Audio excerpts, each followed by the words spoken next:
El meu nom és David Bertrés, soc doctor en Psicologia i soc professor i investigador a la Facultat de Medicina de la Universitat de Barcelona.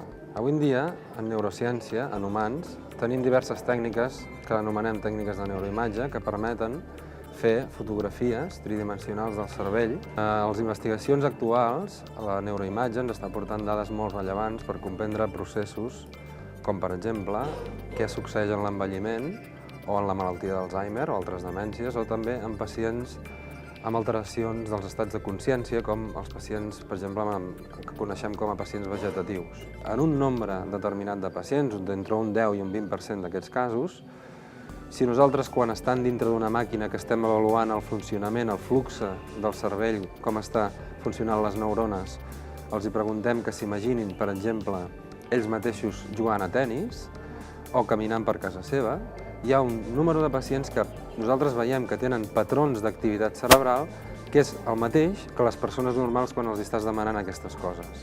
Demostra que un percentatge de pacients entenen el que els estem dient i són capaços de modular la seva activitat cerebral per contestar, per respondre al que els estem dient. Una informació que ens dona la neuroimatge que ens demostra, com deia abans, que el cervell humà i també en general dels mamífers, però l'humà potser encara més, és tremendament plàstic.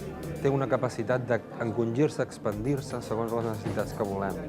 Aquesta plasticitat realment és adaptativa, és a dir, quan tu necessites fer una determinada cosa perquè tens un ambient determinat, el cervell reacciona.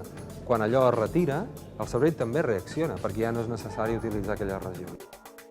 Jo de petit, diguem, quan estudiava, abans era EGB, batxillerat, era bastant mal estudiat. Un professor de filosofia, explicant-me Kant i Descartes i tot això, em comença a fer qüestions i hi ha un canvi bastant important del meu interès. En aquest moment em plantejo si fer medicina o psicologia.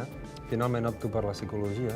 Barcelona, actualment, en aquests darrers anys, realment darrers anys, estem parlant dels 3-4 darrers anys, està vivint una expansió, una possible expansió que s'ha de consolidar, s'ha de frapar. I s'estan creant instituts d'investigació molt potents. Les universitats estan augmentant relativament. Aquí hi ha certes limitacions, lògicament, que tots voldríem que tinguéssim més recursos, però realment estem augmentant.